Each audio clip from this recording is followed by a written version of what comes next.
সকাল 12টা থেকে 1টার মধ্যে দুপুর বর্জগাতে রফিকুল ইসলাম নামে অরবিন্দনগর পঞ্চায়েতে একজনের একটি গরু 6-7 বছরের বর্জাতে মারা গেল। সেই গরিব লোকটা যাতে সরকারি সকাল 12টা থেকে 1টার মধ্যে দুপুর বর্জগাতে রফিকুল ইসলাম নামে অরবিন্দনগর পঞ্চায়েতে একজনের একটি গরু 6-7 বছরের বর্জাতে মারা গেল। সেই গরিব লোকটা যাতে সরকারি কোনো সুযোগ সুবিধা পায় তার জন্য মধুপুর তহসিলের আন্ডারে তহসিলদারকে নিয়ে একটা পরিদর্শন করলাম অরবিন্দনগর পঞ্চায়েতের রফিকুল ইসলামের বাড়িতে।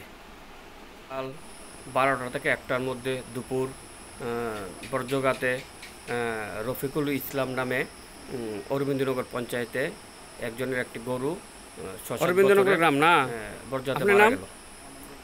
রফিকুল ইসলাম লোকটা যাতে কিভাবে মারা গেছে কোনো সুযোগ সুবিধা পায় তার জন্য অনুমানিক কটা মধুপুর তহসিলের আন্ডারে তহসিলদার 12:30 একটা পরিদর্শন করলাম। বাছুর আছে না একটা অরবিন্দনগর পঞ্চায়েতের রফিকুল ইসলামের বাড়িতে। 2.5 মাসের বাছুর, 5 বছর তো 6 বছর বা 7 বছর হইব। 7 বছর 2 বছর পরে তো এটা বড় হইয়া দিছে।